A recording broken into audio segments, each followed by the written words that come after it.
What is up? Welcome to Mock It Like It's Hot. This is our second episode of the season. If you were with us last week, we knocked out our first rookie draft of the year. And this week, I figure we stick with the Dynasty theme. We jump into a Superflex Dynasty Startup draft. There's a lot of difference between doing an actual Dynasty Startup and doing a mock draft Dynasty Startup, but it's going to be a lot of fun. There's going to be a lot of stuff to talk about. And we have one of Club Fantasy's own Dynasty experts, Joel Wirth, here with us. It's going to be a great show. Let's get into it.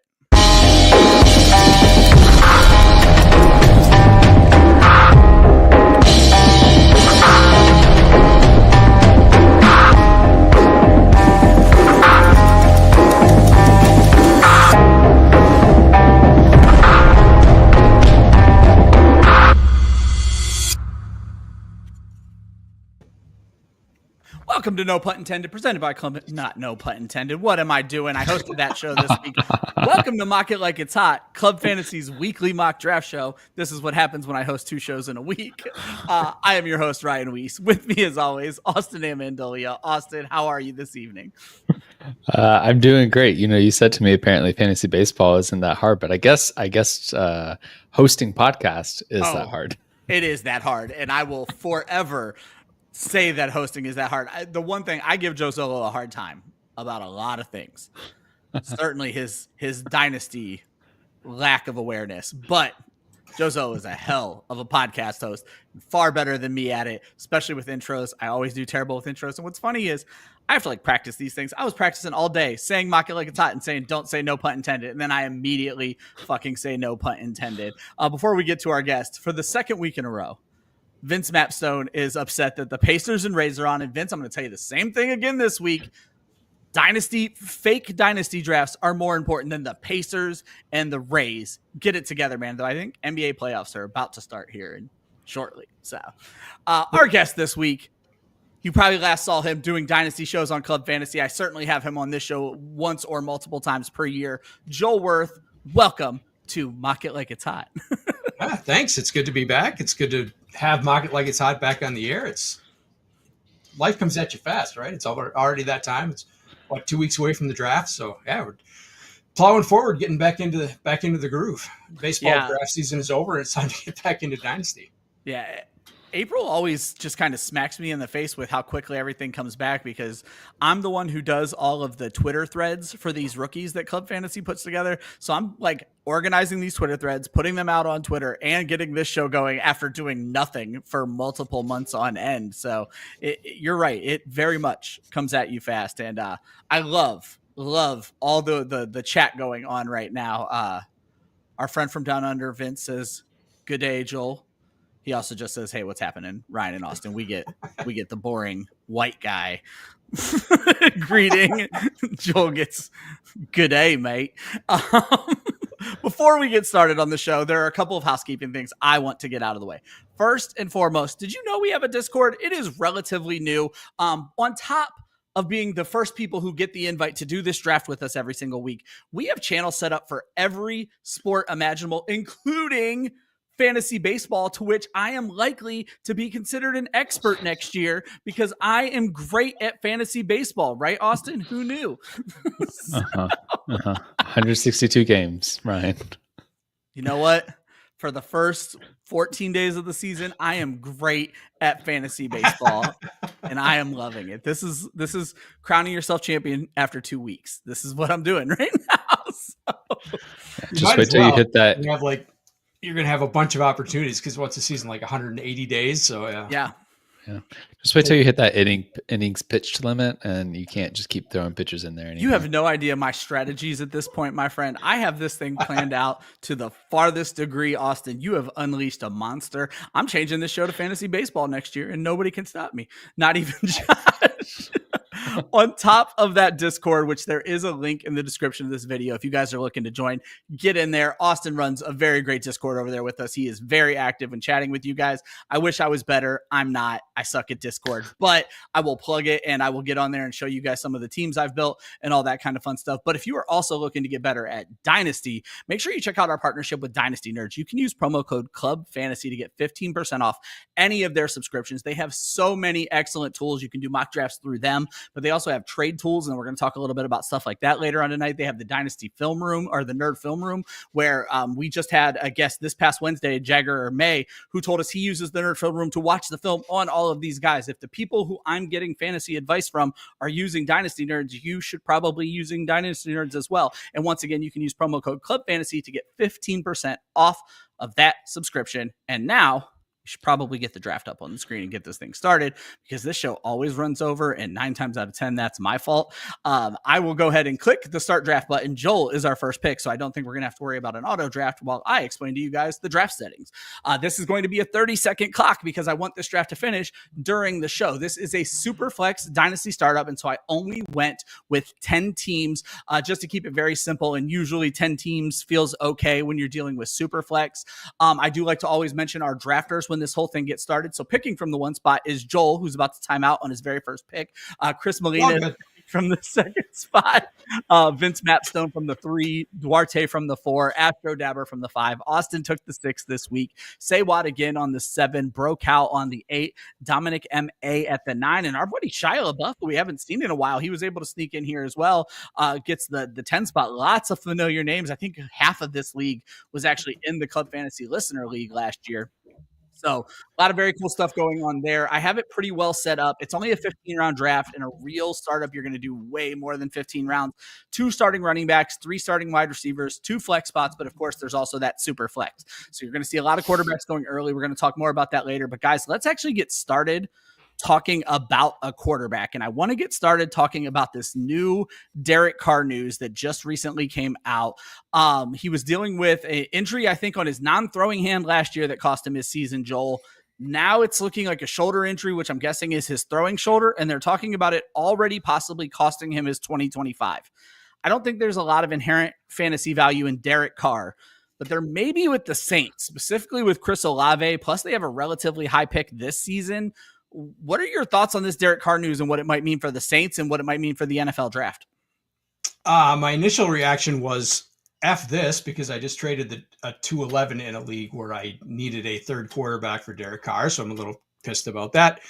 As a Packer fan, honestly, my first reaction to this news was, I wonder if this makes Chris Olave available. Ooh.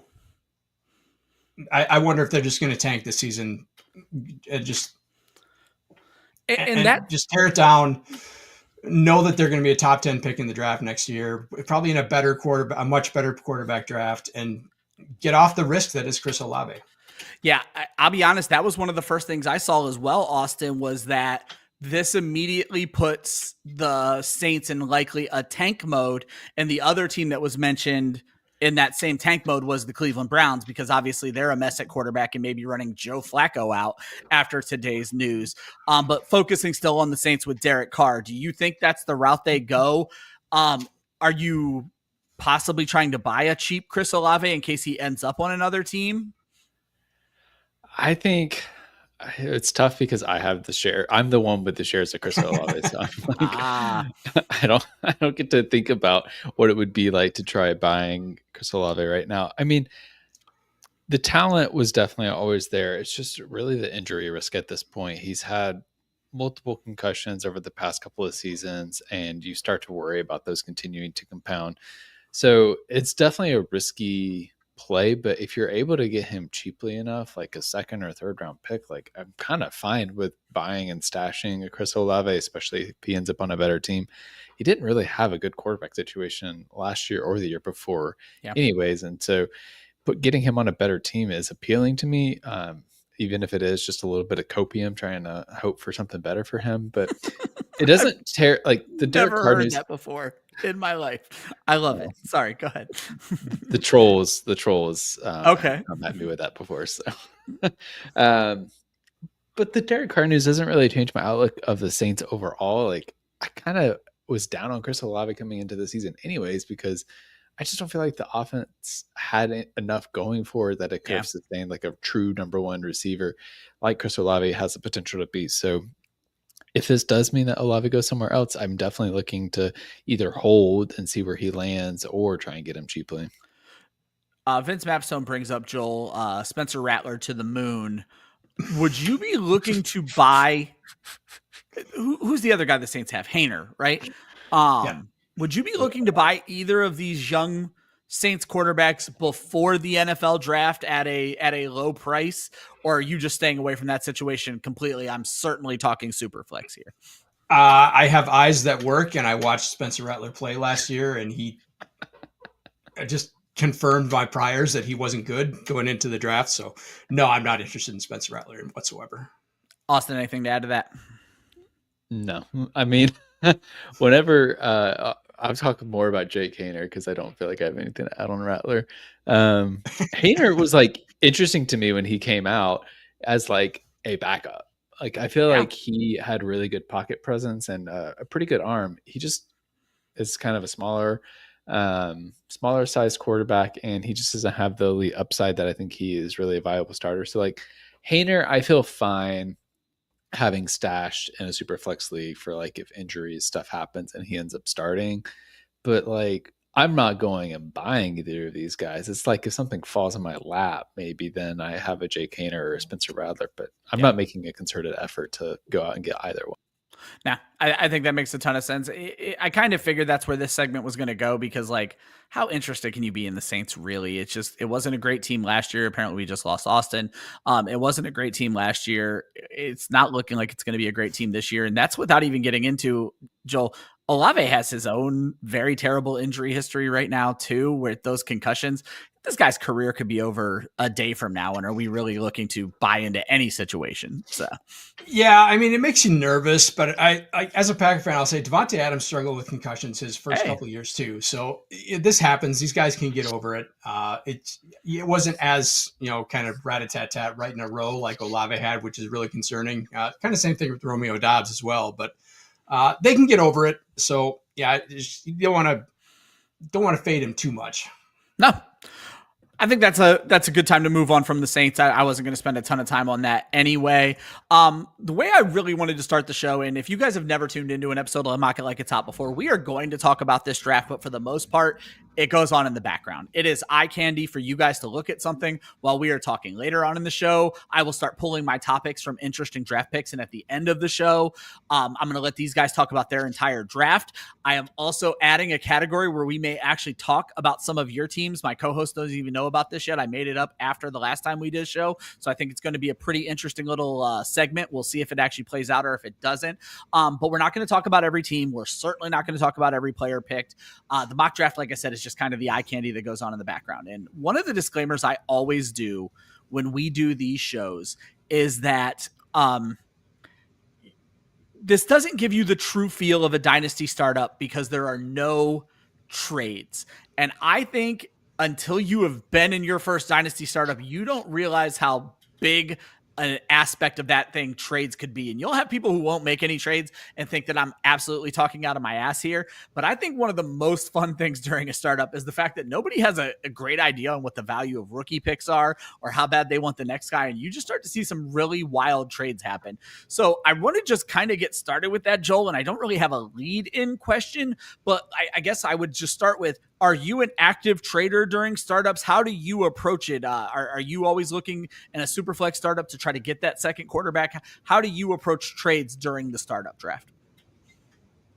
Yeah, like in a 10 team changes things, right? I mean, I've talked about this quite a bit. A 10 team, the quarterback scarcity just doesn't exist, even in Superflex, as much as it does in a 12 team. So, I'm not as concerned about getting the two elite quarterbacks as I am. I still want two, surefire starters, but I'm not, in a 12 team, I'm like, I really want two elite quarterbacks. I want two top 10 guys to start my team. So yeah, I will pretty aggressively go after a second quarterback if I'm not in position to draft one. Again, this gets back to, in a startup, you want to pick a lane, right? Do you want to contend this year? Or do you want to win this year? Or do you want to be one of those builders and traders who's got, who can try and trade for like every draft pick next year? That's just what, either one is fine. Whatever approach you like is fine. Obviously the amount of money you're going to put into a league is going to have some bearing on that. But yeah, just pick a lane, because if you want to win, you can do that, because in a dynasty, there's going to be good players, the Aaron Joneses and Alvin Kamaras of the world that, that most of these teams aren't going to want to take, but are going to be available to you. So, yeah, pick a lane. Try to win. Either try to win or try to build for the future, but don't try to kind of do it half and half because you're just going to get yourself in trouble. Now, Austin, we have talked, we talk about this obviously multiple times every year because I always have to point out that we can't do trades during a Dynasty Startup mock. But if I remember correctly, for the most part, you would consider yourself passive when it comes to startup trades, correct? Like you're obviously listening to offers, but you're not necessarily going out and shopping offers. Yeah, that is true. The caveat to that is I get a little weird around round 30. I start to get bored, and then I'm like, I'll trade up 3 rounds to get some random dive end that I really love. I have been known to do that here and there, but for me, I do tend to just kind of like stay in the spot that I'm at and go with whatever falls to me. And some of that is just because I'm more interested in like finding the value that falls in these drafts because there's always players that fall way farther than they really should. And so that's kind of how I go at it. But it's also because I feel like I don't usually know enough about the upcoming rookie class either to know how much I want to gamble on future picks. Now, at the timing that we're doing this before the NFL draft, I've started to watch some tape and film. So I have a sense of like what I would be giving up based on the 2025 NFL draft class. But let's say it was after the NFL draft. At that point in particular, I'm way more reluctant to start trading back 2026 picks because I have not done any research on that class yet. So it does depend a little bit for me on like how much I know about the upcoming class. And I think that's something that comes into it a lot is whether or not you've done whether you care about rookies. To me, I was always the guy. I've done both at this point, and I have told this story on the show before. I used to be the guy who gave my rookie picks right away in startups. My first round pick, the second the draft started, I put my first round pick for the rookie draft next year on the trade block. In fact, all of them. I wanted picks in the current draft. In a dynasty draft I did 2 years ago, I decided, and Joel, it's so funny you said pick a lane because this was the issue I ran into. It was in the third round that people started coming at me for my picks. But at this point, I had drafted Justin Jefferson and Travis Kelce. And obviously, Jefferson fits for any team build. But Travis Kelce fits very much for a win now team build. And so I was like, very much, yes. Yeah. And so I was like, okay, maybe I'll just trade him later. So I made that decision and I didn't tell anybody in the league this.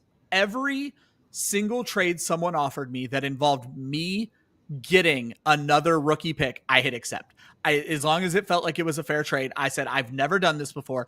I'm just going to accept all of them. And I ended up with 5 first round picks. I used that, Joel, because this is where it gets real interesting. No matter what I do, I can't get away from trying to win now. So even though I had no picks in like the first 5 rounds of the draft, I still kept taking players that I liked later on. And I ended up finishing the league in second place without only having to trade away one of my first round picks to go buy a quarterback because I had a small quarterback issue. And so for the most part, I was able to just stick with these picks. With the trades I had pulled off, I ended up with, this was the league where I ended up with Caleb Williams and Marvin Harrison because we did the startup draft before the rookie draft. So there was just a lot going on and it worked out. Or no, the startup was 2 years ago. And then last year was with the picks, I was able to get that. And then I still had an extra first round pick for this upcoming year's draft as well after finishing in second place. So I agree with Joel, pick a lane. But sometimes dumb luck just works out for you in fantasy football, and don't ever be afraid to thank dumb luck. Guys, I have one more question when it comes to dynasty trades, and I guess it's actually I have 2 more questions when it comes to dynasty trades because this is kind of what I wanted the intro of this show to be about. There are folks who are just terrified of making trades. And so what I wanted to ask you, Joel, is what is your process for evaluating a trade? I am a fantasy football writer. I still use trade calculators for starting points and to gauge how I feel about a trade, not just the players. But for a seasoned dynasty player like yourself, do you have outside tools or are you just trusting your gut on these? How do you kind of evaluate trades that are coming in and how important are making trades in dynasty? Because it really feels like it's the only way to reshape your entire roster. Yeah, I actually just had this discussion with a league mate in another league who was asking me if I was interested in moving up in the draft that's going to be upcoming. And, he made me an offer. He said, "Are you interested to move up?" I said, "Sure." It just depends on what the cost is, of course. I'm not going to give too much away. And then he came back and he made an offer that was pretty bad. And then, he said, based on this trade calculator, whatever trade calculator he's using, I'm losing by 4 points. And I was like, I wouldn't do that trade in a million years. Now, this is a very esoteric league. It's IDP. It's got really weird scoring. It's 14 teams. So it's a pretty different league. So I said, I respect whatever trade calculator you're using, but I think this is a really bad trade. It's not something I'm really be interested in. I kind of went down the line and it's like, well, what trade calculator do you use? I'm like, I don't.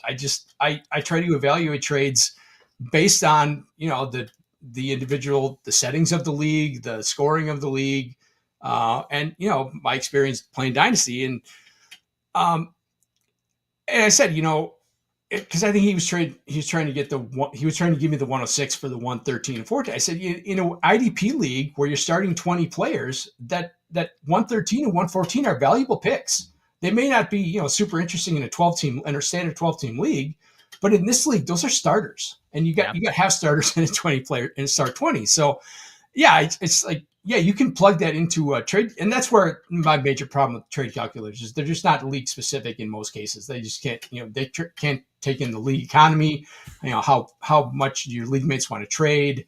The specific, like in this league is so kind of off the rails, different from a standard league.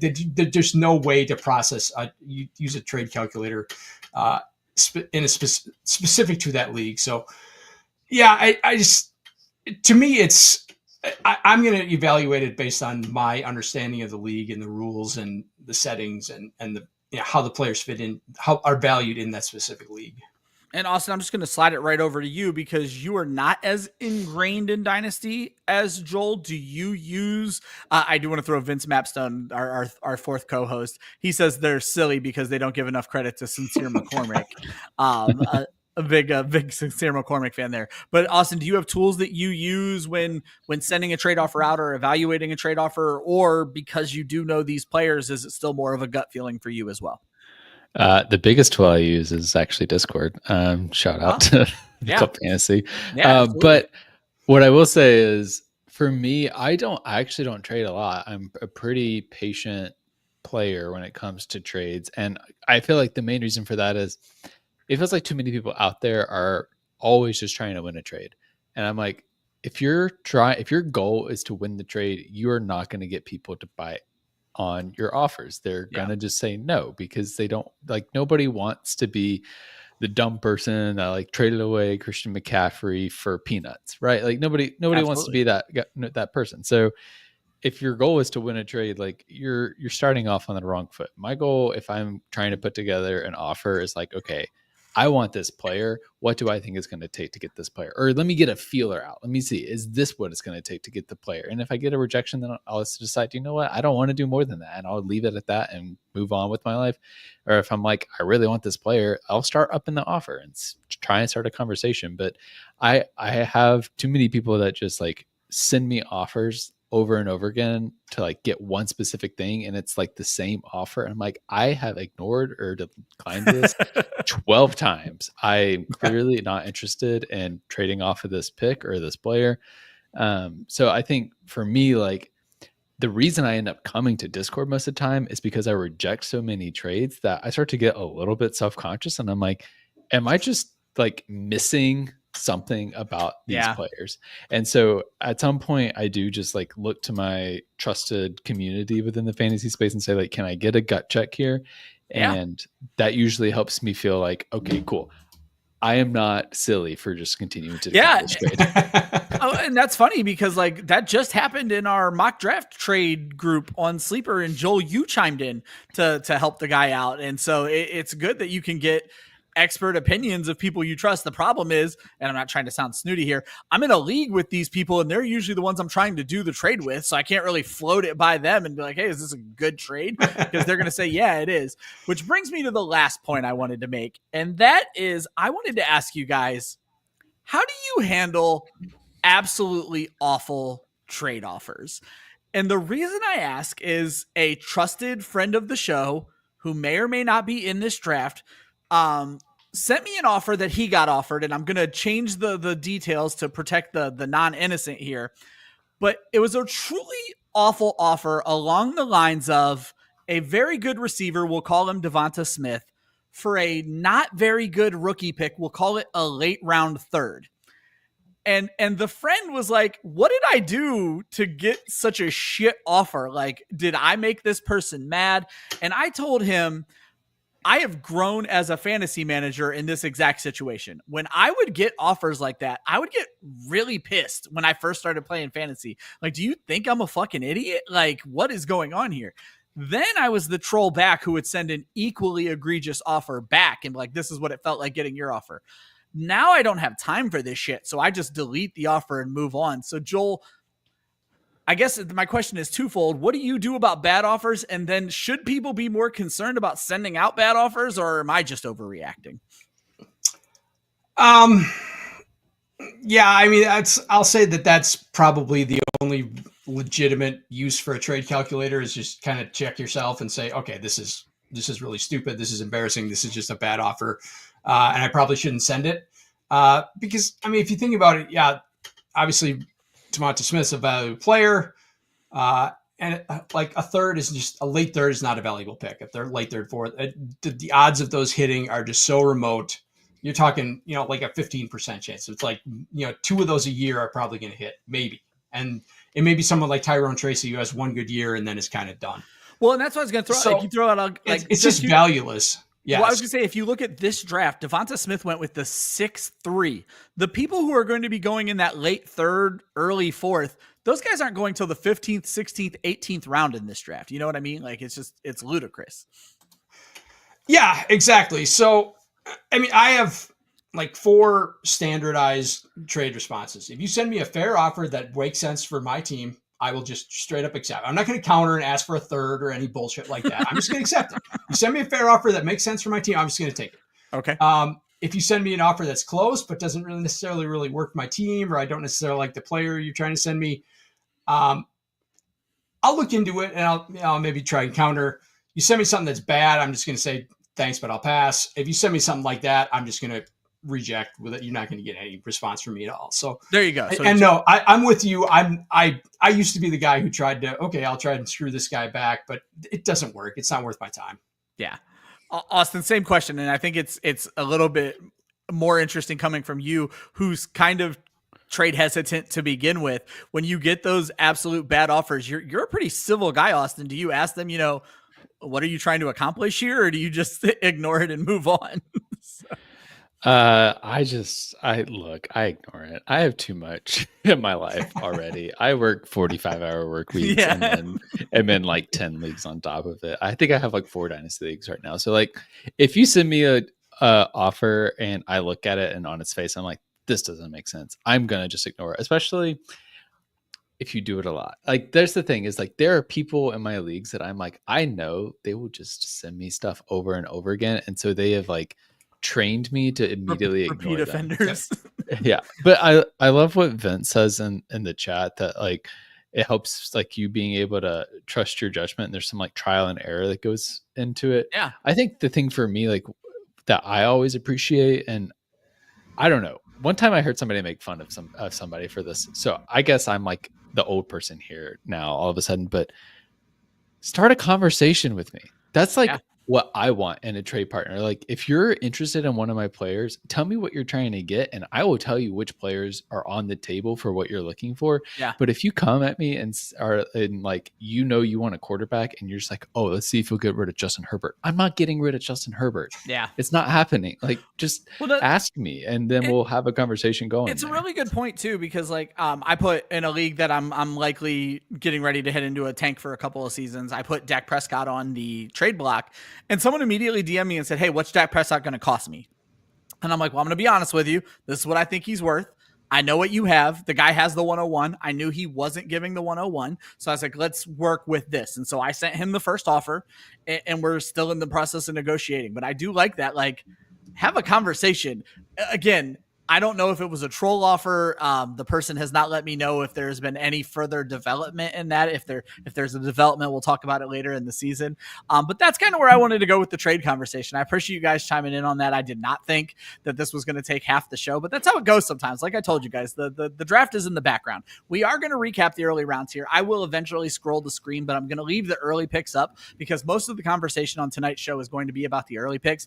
I try to cut these shows off at the 1 hour mark, and we're already a half an hour in, guys. That's on me. But I also think Dynasty Trade Talk is far more valuable than maybe a Dynasty mock draft. This mock draft is trying to get you guys gauge some value on some players. The Dynasty Trade Talk is stuff that's evergreen and going to be good for you forever. But let's go ahead and recap.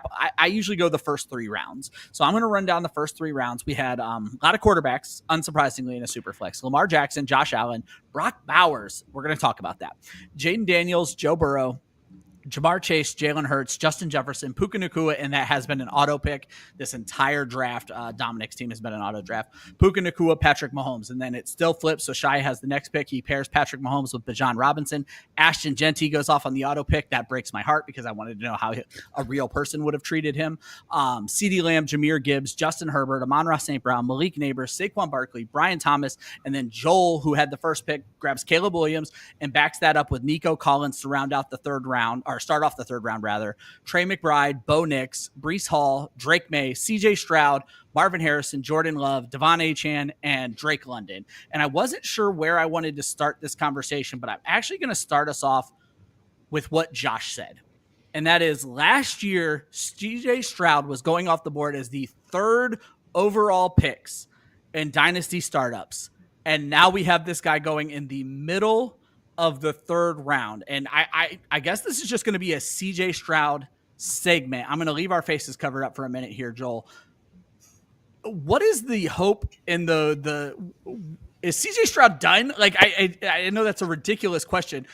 Is there a chance he is still a top 5 Dynasty quarterback? Did we overreact to some really good games the rookie year? Is he more of a game manager? What is your take on CJ Stroud after a red hot rookie year and a very, very cold sophomore season?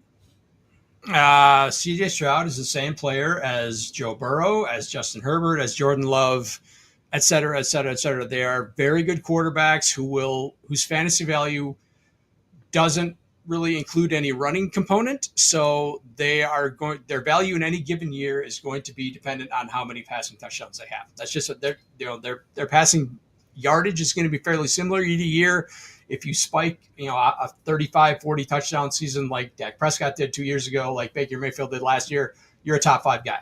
If not, then you're a top 6 to 10 guy. That's who they are. They're never going to hold, top 4, top 5 Dynasty startup value. And there's nothing wrong with that. But yeah, he was being completely overdrafted last year. He didn't have the reasonable upside to be a 400-point player like a Lamar Jackson or a Josh Allen. Am I mistaken here? But is CJ Stroud's rushing downside that much worse than Patrick Mahomes?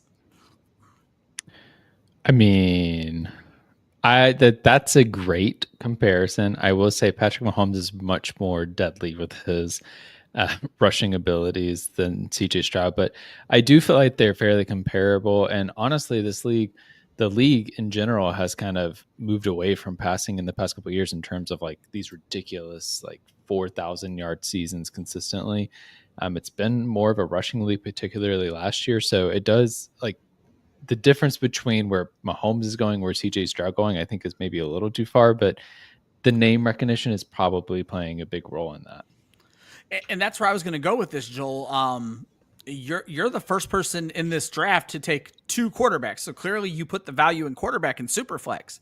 Is this a case of Stroud going a little bit too late or Mahomes going a little bit too early? Or do you disagree with Austin and think Mahomes is just that much better than CJ Stroud? Mahomes' value, and the reason he's been a top 4, top 5 Dynasty startup pick for all these years is in his consistency, because you're getting that 30 to 35 to 40 to 50 touchdowns, which he's done basically every given year. He hasn't, the last couple of years have been a relative struggle for him, so he's kind of dropped out of that top tier now because we've seen two straight years of him just be pedestrian, regular relative to his usual standards. So Yeah, it's just that elite consistency that Mahomes provides, and that super high floor that he gives that has kept him kind of in that top tier for so long. Yeah, and I guess there's something in that, especially in Dynasty with the trade value, because Mahomes, for the next 3 years, you're going to still be able to get his name in a trade. CJ Stroud, we've seen that value drop in 12 months, worse than Patrick Mahomes' value has dropped since he became a starter. So there's something to that as well. And again, I had other plans for the start of this show, but I kind of just want to ask about Brock Bowers as the 103, and Vince is not someone who does something for the lulls. I think Vince would easily defend starting your dynasty around Brock Bowers. After one good year, Joel, is this a guy that we're willing to cornerstone our dynasty builds on? If it's a tight end premium, yeah, and the higher the tight end premium, the more valuable he becomes. And like you mentioned earlier, a 10-team league, you don't have the extreme quarterback scarcity, so it's viable to not start with a quarterback. So yeah, if you're talking 1.75, 2.0 tight end premium, I think that's perfectly viable. And Austin, you're someone who, along with, honestly, both of you two were people who, along with me 2-3 years ago, we were cornerstoning our teams around Travis Kelce. Is that the upside we're seeing with Brock Bowers right now? And does it need to be that upside for you to take him at the 3rd overall pick of a Superflex Dynasty draft? Oh, it definitely needs to be that upside for you to take him at the 103. I think it is that upside too, especially now that Geno Smith is there. Like, I feel like Brock Bowers just got a quarterback upgrade and coming off of an incredible rookie season. So I don't mind him at the 103.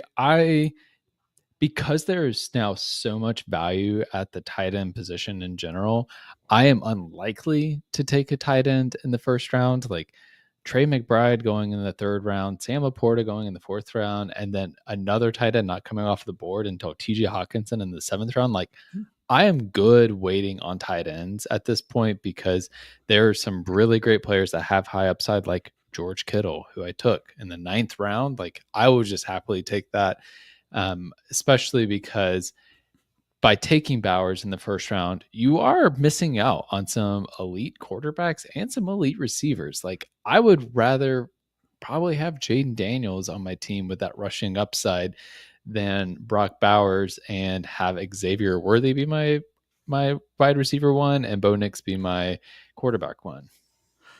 I'm just going to say, for Dynasty, I'm going to highlight Vince's team here. Normally I don't do this. For a Superflex Dynasty, I would not be, the wide receiver is a little sketch, especially with the shit going on with Tyreek Hill right now. But you brought up, he's passing up on elite quarterbacks. And I understand it's just a 10-team league and it's a mock draft.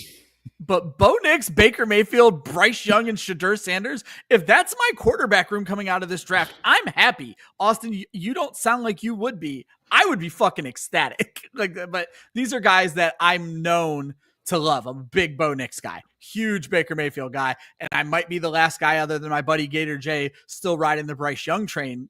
Austin, you don't sound thrilled by this quarterback room. I do not. I mean, Bo Nix is fine. Like, but you can't tell me that you would rather have him over Jaden Daniels or Joe Burrow. No, but would I rather have Bo Nix and Brock Bowers over those guys? Okay, but I got Jamar. What about Jamar Chase? Yeah. What about Jamar Chase, Justin Herbert, and George Kittle? Look, I'm just saying those are names that I really like. Joel, I'm not even going to have you chime in on this one. I'm just saying those are names that I really like. Joel, whenever I have you on a show, I can't help but talk about running backs. And I wanted to get started by talking about the rookies that were already selected in this draft. And obviously, Genty was the first rookie off the board going at the 202. So I just kind of want to start there, Joel. And actually, I'm just going to start with this right off the rip. It's my keep trade cut. And I want you guys to know I created this before any of this draft happened. My keep trade cut just happened to be the 3 running backs that were selected first in this draft. So obviously you guys both know how this game works. Austin, I hope this one's a little bit harder for you, though it's names that you probably would have expected to get in a keep trade cut question for me. It's Jahmyr Gibbs, Bijan Robinson, and Ashton Genty. These 3 guys have just set the world on fire from this running back position, but obviously Genty hasn't even played a snap yet. Austin, how would you conquer these 3 running backs? How would you handle them? Keep, trade, cut. Oh boy. I got distracted because I'm getting roasted in the chat, but also like I'm having to process my homerism here because I'm like, oh boy, I feel like I can't say I cut Bijan Robinson, but honestly, like I think I have to say keep Jahmyr Gibbs. I think he's shown the most. His offensive situation feels the most consistent to me. And I just want to say, Austin, I think you're doing this, but I just want to make sure we're looking at this through a dynasty lens. So I just want to make sure that you were saying keep the oldest running back out of this group. Yeah, I mean, okay. I think that's the best. And I can't, this is just like a thing with me in dynasty. I've gotten to a point where I just have to think about like, how do I make my team better this year? I cannot, like, it gets too much for me to be like, how do I win this year, but then also build for 3 years? Like, to me, I'm just every year trying to figure out how do I make my team win. And then if I'm like, you know what, this team is just trash, then I'll tank, I'll figure it out. I'll start from scratch. But for me, that's why I'm like, yeah, I'll go with Jahmyr Gibbs. I think he has the best chance of these 3 of being the RB1 this year. I'm going to trade Ashton Genty because I think he's the shiny new toy and he's going to have all of the trade value there. People want that one-on-one. People are like, oh my gosh, he was so great in college. And then I guess I'll cut Bijan Robinson, but like, clip it. That's all I wanted to hear him say. I love that you were like, but like, and you have nothing else to throw in after just of this group. I guess, Austin, that's the last question I would leave you with. Of this group, you feel that Bijan right now has the least trade value in Dynasty? Maybe it's just because I'm so like bummed about the Falcons these days. But okay. Yeah, I think so. That's fair. Like, I feel like Jahmyr Gibbs, like he's in the best rushing offense in the league, and he is the clear number 1 in that backfield now. And I feel like the Falcons, there's something about them. I'm like, you're not going to score enough touchdowns to have the consistent floor and upside that you need to be a really like elite top end fantasy running back. And so, yeah, for me, I think Gibbs in my mind has the better value than Robinson. All right. And Joel, you are obviously a 0 running back drafter. I was going to try to fit that question into the show, but I don't know that really works for a dynasty startup. So I'm going to leave that go, but I am going to put you on the spot with these running backs. How would you handle them in that keep, trade, cut situation? I'll agree with Austin in that the first place I would go is to trade Genty because like I've heard people say that he's a better prospect than Bijan Robinson. I'll respectfully disagree with that. I don't think it's. I think Genty is Emmitt Smith. I think he's really, really good, but I don't think he's Bijan Robinson. I think Bijan was a very special prospect. I think Genty's probably special as well. But I think there's people who are a lot higher on Genty than they probably should be. Like Austin said, he's a shiny new toy. There's going to be people who say, okay, he's 2 years younger than these other 2 guys, so I'm getting 2 years.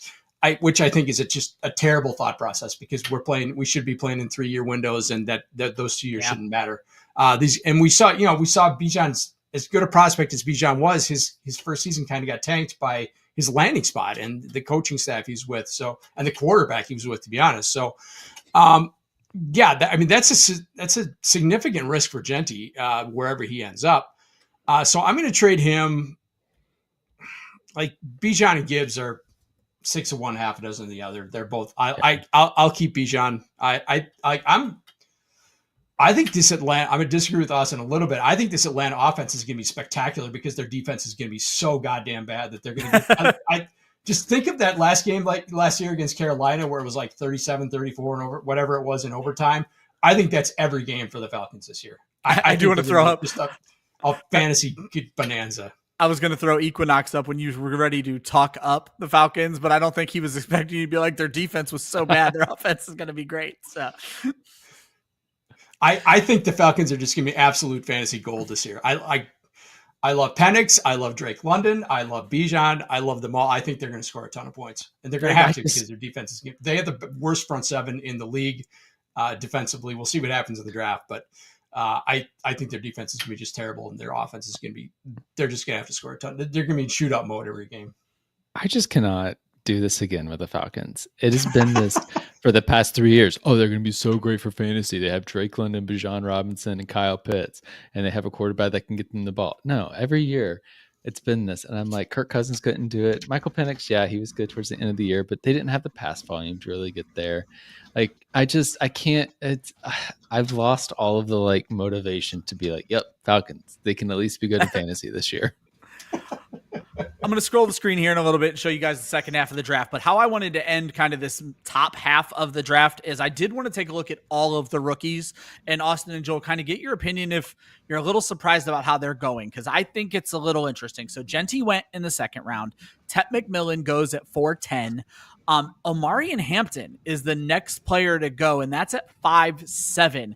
And then we hit a little bit of a rookie lull until we get to Luther Burden in the 7th round. Emeka Egbuka also in that 7th round. I'm just kind of scrolling these with my eyes. Quinshon Judkins in the 8th. Tyler Warren in that same 8th round. I think that's everybody for the top half.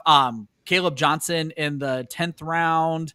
So, and then Shadur Sanders, I'm sure I must have missed Cam Ward somewhere. I wasn't looking at quarterbacks yet. Cam Ward in the 5th. So in what's that? He was the 5'2". Yep, absolutely. Yep. So my question is, Joel, I'm a little surprised at how many running backs went. And is that this being a mock draft and they're not being trades and everybody feels like they need to finish their roster? Typically, I would have expected more of the wide receivers to be involved. But if I'm looking at this correctly, did Luther Burden even go? Yeah, he did in the 7th, right? Yeah. But again, a lot equal amounts. I would have expected to see more of the wide receivers because they tend to hold the more dynasty value. How is your feeling about this overall class? And do you think where they went in this draft is kind of appropriate for a startup, Joel? Yeah, I think it's reasonable. This is not a great receiver class. And I think that's the bigger story than even as the depth of the running back class. Like, this is a very deep running back class. People have said this is the best running back class ever. It's a little bit of revisionist history, but it's going to be really tough to top that 2017 class. Christian McCaffrey, Alvin Kamara, Aaron Jones, just to name a few. That was a ridiculous class. So, yeah, they're going to have to perform for me to think this was a better class than that. But, I think the big story here is this is not a great receiver class at all. You don't have any, just outside of Tet McMillan, you really don't have any, like, kind of alpha receivers. It's a bunch of slot guys. Kind of like it was in 2023 where you had JSN, you had Zay Flowers, you had Josh Downs. And the only kind of boundary guy was Quentin Johnston, who obviously Austin and I had issues with.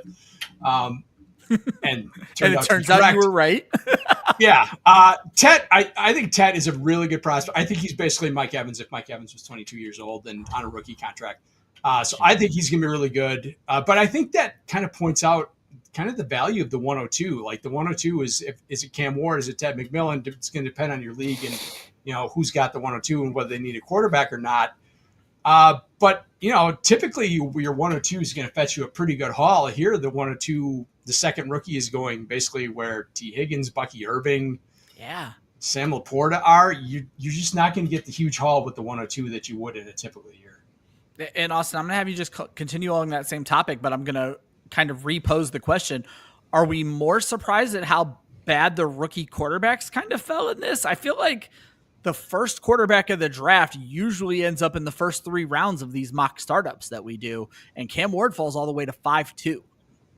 Yeah. I mean, it doesn't really surprise me all that much just because, again, like Cam Ward, he's going to a bad team, a bad situation. So it's probably going to be a rough year. And I do think there are way more question marks with this quarterback class overall and how they will pan out. Now, I do think Ward has a good chance of being an NFL starter long term, but like, what does that mean? Does that mean a top 20 quarterback? Maybe. Does that mean a top 12 quarterback? Probably not. And so him going in the 5th round really makes a ton of sense to me. But overall, I think I feel like the running backs are what is the good thing to get out of this class. And, I talked last week, I was like, I don't know. I'm trying to sort out how I feel about the running back class. Well, I figured out why everybody loves the running back class. It's because everything else is not great. Like, I've gotten through 25 running backs and I still found running backs and I'm like, oh, I really like that guy. Like, I want to go after him. And my rookie drafts and late round startups, dynasty startups.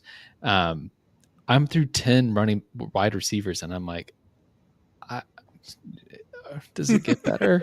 Like, it's not blowing my mind. And so there's part of me that's just like, yeah, it totally vibes for me. I mean, in my top 10 so far, and I did publish my rankings today, Ryan, and Fantasy perfect. Pros. I'll get those on the website. Yeah. I have 6 running backs in my top 10. I have 3 receivers, a quarterback, and a tight end. So like, I just feel like the value is much more secure with the running backs this year. The receivers, like, I don't. The thing that's hard for me it's hard about this process is figuring out like which of these players is going to beat out someone who has already made an NFL team and already been taking NFL snaps. And that is the thing that makes it hard for me to really buy into some of the receivers in this class. Is I'm not convinced that they're going to be able to take somebody else's job. No. Real quick, I just want to point out, this is a really good example of the value of a draft pick rather than the player itself. Yes. Because if you go out there with the 103, and here the third rookie is Cam Ward, you go out there with a 103, you're going to be able to get more with that pick. Like Cam Ward went right around Baker Mayfield, Jared Goff. Like, you just in a vacuum, you go, I should be able to get more for the 103 than Baker Mayfield or Jared Goff. You're not. 100%. Once you make that pick, you're not going to get more. And honestly, I would 100% of it. I don't want to crap on Chris. I would 100% of the time take Baker Mayfield or Jared Goff over Cam Ward. 100%. Unquestionably. So, yeah, if you don't love these prospects and you've got an early pick, you should absolutely move that pick before you take the player. Yeah. One thing I want to point out for these shows, not that it matters this late in the show, is we may make fun of your team. It's all about growing. It's not an actual team. We're not calling you dumb. We're calling the pick dumb. We don't love Cam Ward. Chris may like Cam Ward, and that's cool. I disagree. I respectfully disagree. There's a lot of people who really like him. I get it. But yeah, these guys are a lot older. They're, probably 8. Well, Cam Ward's pretty old himself, but these guys are 6-7 years older, but like, these guys are proven quarterbacks, and I don't know anything about Cam Ward. So, Ryan, I'm like you. I'm generally in a win now mindset. I hate rebuilding. I just rather Jared Goff had 37 touchdowns last year. Yeah, he's losing Ben Johnson, but still, this guy put up almost 40 touchdowns last year. Yeah. Baker Mayfield had 40 touchdowns last year, and you'd rather have a rookie who like wasn't even on the draft radar at this time last year. Like, nobody went into the season came out of the 24 draft thinking that Cam Ward was going to be the number 1 overall pick or a first rounder at all, to be honest, coming at this time last year. So, guys, normally I would have them talk more about the middle picks and the late picks, but I'm going to be honest, I'm still finding my footing getting this new season, and we spent way too much time on my intro topic. So you're going to hear about their picks. You're not going to hear about any of the other picks in the draft. So Joel, I'm going to cue you up here as the first person to break down your team for me. You've done this before. You don't need to talk about every player, but talk to me about if there were surprise values that fell to you. If there were players you didn't think would be there. I especially do want to hear, were you a little shocked that Travis Kelce was still there at the 13-1? Little bit, yeah. Especially since there was a run on like the Tucker Craft, Isaiah Likely, David Njoku. I had all those 3 guys queued up, and they all went right next to each other. So yeah, Kelce was just kind of my last option there for a second tight end. It's a 10-team league, and quarterbacks are devalued, but you still want as many elite quarterbacks as you can get. Lamar Jackson, I don't think people know, he outscored Josh Allen by 50 fantasy points last year. The same draft class, same age. So he's my 101. That's probably not the prevailing opinion. That's okay. I'll gladly take him wherever I can get him. I think Caleb Williams' upside is pretty spectacular, even though he had a down rookie season. He's going to be an offense with Ben Johnson. He's got elite wide receivers. They've massively upgraded their offensive line. He only threw like 3 interceptions last year. His touchdown interception rate was very good because his interception rate was very low. For someone who taking sacks is a bad thing. Yes, sacks are a quarterback stat. Yeah. But for someone who took as many sacks as he did not put the ball up for grabs. He didn't make bad turnovers. He's got rushing upside. I'm still very high on him. I still think he deserves the 101. Obviously, Jaden Daniels is going to go over him in every single draft, but I don't think there's that much difference between the two of them. very excited to get Nico Collins. I think he's a top 5-ish receiver. I'm not going to argue with Brian Thomas going ahead of him. They're very close, but very happy to get that as my first wide receiver with 2 elite quarterbacks. I don't really care about stacks, but getting McCarthy and Hawkinson is nice. I thought Hawkinson went pretty late. So I'm good with that. And then, my running backs, I start with Montgomery. He's always going to get 12 to 14 touchdowns. I'm good with that as my RB1. And then Najee Harris and Jalen Warren. Najee's going to be the RB1 in Los Angeles in the Chargers, and Jalen Warren's probably going to be. I expect Pittsburgh to draft somebody, but I think Warren is going to get the most touches out of whoever certainly in in that backfield. Yeah. And Deebo Samuel in the 12th round. Seriously, I know the dynasty community is down on him in general, and I think the world hates him at this point. yeah, exactly. But he had a down year, but the dude had pneumonia. That's a big deal. So I think 12th round is kind of ridiculous, especially getting him with Jaden Daniels and in that offense. I think he's a great fit in that Kingsbury offense. So I think that was kind of a steal. And then Kelsey, we'll see what happens. He went next to Jonnu Smith in this draft, which just exactly. So and he was really the last tight end I would consider. So I'm fine with that as my second tight end. Kind of surprised that Chris let Stafford go, but it is what it. Yeah, he already had 3 quarterbacks by then, so that's fine. Yeah, it's an interesting build, and the reason I didn't want to harp on the 0 running back outside of us not having time, you, Chris, and Austin all drafted your first running back around the same time. 0 running back in a startup draft is not that uncommon of a draft strategy. We'll talk way more about 0 running back when we get into the redraft season.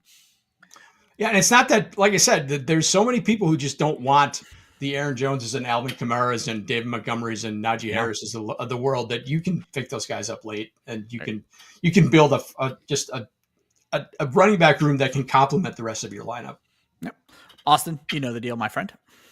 Oh my gosh, Aaron Jones went in the 14th round. Jeez. I know. So I did try the 0 running back, which I have learned from Joel on this. And, I haven't done an actual startup dynasty since I converted to going this route and doing a more 0 running back approach. So I haven't gotten to see how it actually plays out in one of my leagues, but I really appreciated this, how this draft went. And I want to talk a little bit about how I would have handled this if it had gone more than 15 rounds. So I think when I picked Zach Charbonnet in the 13th round, I was a little bit on the fence. I didn't love the receivers around that spot. I do love Zach Charbonnet as a bench spot, especially because Kenneth Walker seems to always miss a few games a year. And so Charbonnet is going to get the lead role and be really effective on that. But this year in particular, and this is coming back to the conversation in the chat, I do think it is a good year to wait on running back. And then you can do a little, I agree with Joe in general of picking a lane when you're doing these drafts. I do think with running back this year, there is an avenue to doing a little bit both and, where you wait, you get some of the veteran guys to have some stable forces that are going to get touches. I mean, Kenneth Walker and Aaron Jones going as late as they are, those are 2 stable guys that are going to get good touches. And then there's a bunch of rookies that one of them is going to pop. One of them is going to hit, if not multiple of them. There are several guys that are going to be great values in the 20th, 25th round that I'm all about going after in this year's draft. So in that sense, I feel like you can kind of stick in both the veteran and the young rookie lane. But I did not do that with my receivers. I was very much at the beginning, I want all of the good players, the good receivers that I can get, because I feel like having clear established number ones is one of the best ways to be set at receiver. So Jamar Chase, I don't think I have him in any of my actual dynasty league. So of course I need to get him here in that mock, but having Chase, AJ Brown, and I'll come back to Adunze and Zay Flowers, they're all number 1 receivers on their teams. Adunze, I could see taking a really nice step forward this year, because I do think that he had a good connection with Caleb Williams last year. They just didn't set Adunze up for success in that offense the way it was schemed last year. And I think that's going to change going into 2025. So overall, I liked how this went, waiting on running back and seeing how it went, getting the good receivers earlier. And then, as I mentioned, waiting on tight end just feels too easy now. It used to be, I used to feel stressed because I was if I don't get Travis Kelce, I don't know what I'm going to do. And at this point, I'm I don't need to take a tight end for the first 4 or 5 rounds. And I feel this way in best ball drafts right now as well. So it's a good time to be drafting tight ends later in drafts. And I'm very happy to come away with George Kittle as my tight end one. Yeah. All right, guys. My new segment, and it's not going to get all the time that it could have gotten, but I wanted to look at interesting builds and kind of compare two teams in a segment I'm going to call Versus.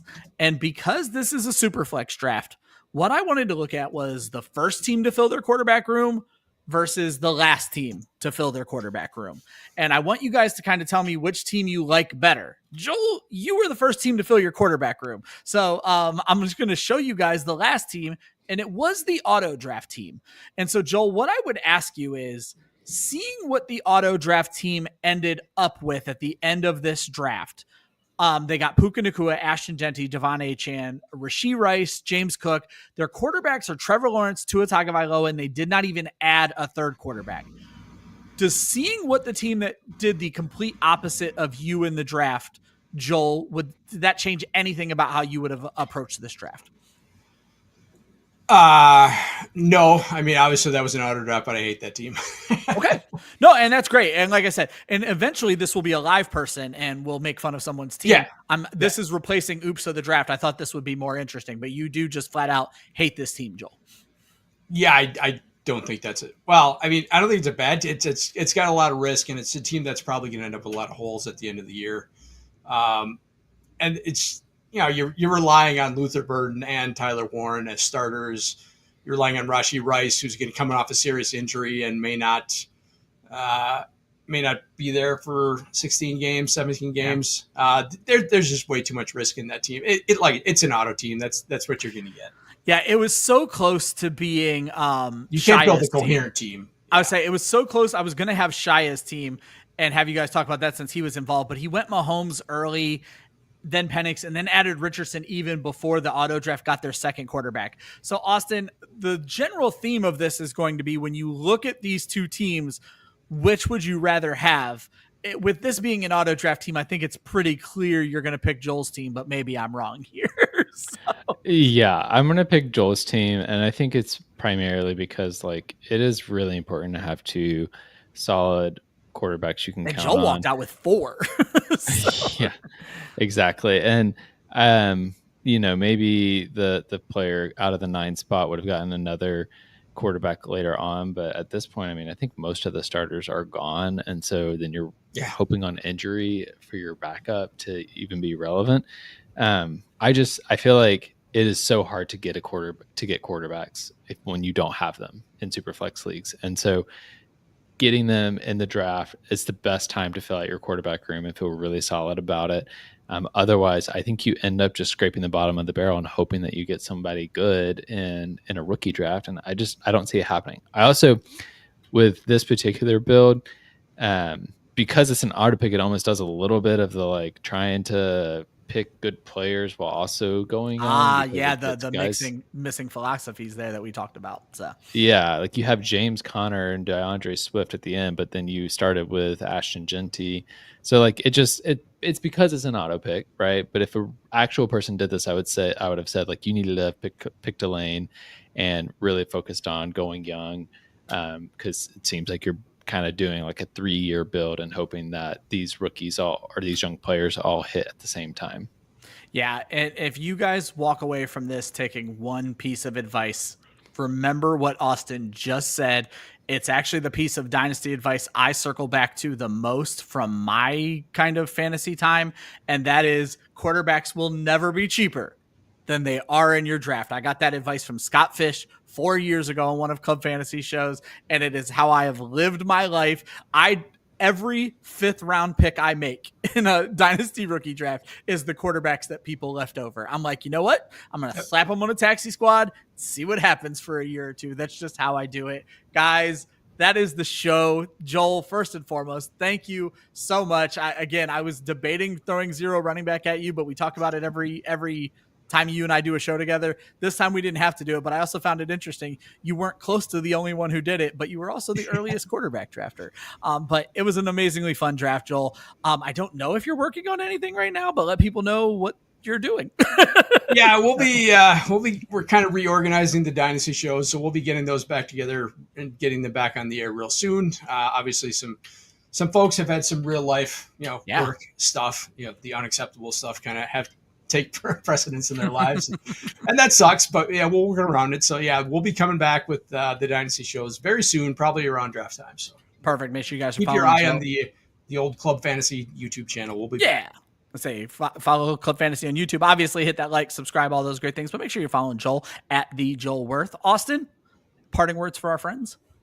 Yeah, I mean, come join us on Discord. I'd love to hang out with y'all, talk strategy, especially once the draft is over. We get the NFL schedule. We can start talking about all those best ball drafts and showing each other our builds. That's part of the season that I really love. But also, if you want to commiserate about some fantasy baseball with me and help me figure out how to beat Ryan, apparently, come join the Discord. Pay up for Aaron Judge. That's how you win fantasy baseball, folks. It's working out really well so far. Anyway, on top of the Discord, make sure you guys check that link for Dynasty Nerds. You'll find the link in the description of this video. Use promo code Club Fantasy to help the show out a little bit. You save a little bit of money. We make a little bit of money. You get better at Dynasty. We make a little bit of money. That's what it's all about. If you really want to help the show out, use promo code Club Fantasy over at Dynasty Nerds. Club Fantasy is doing 2 shows a week right now. Every Friday at 9, you're going to see our mock draft show. We are going to be back next week. We're going to go back to a rookie draft. We're going to go 1 quarterback this time, put a little bit more focus on the position players. And No Pun Intended is our flagship show. That's every single Wednesday at 9 p.m. Eastern. We are going to be talking rookie tight ends this week. I don't remember who the guest is. Josh will drop it in the chat for you guys. But Wednesday at 9 is No Pun Intended. Next Friday is going to be a rookie draft here on Mock It Like It's Hot. For Joel and Austin, I'm Ryan. Follow Club Fantasy on all the socials at Club Fantasy FFL. That is going to be our show. We will see you next week. Always remember, defense wins championships, offense wins fantasy football, and practice makes perfect. We'll see you at the next mock.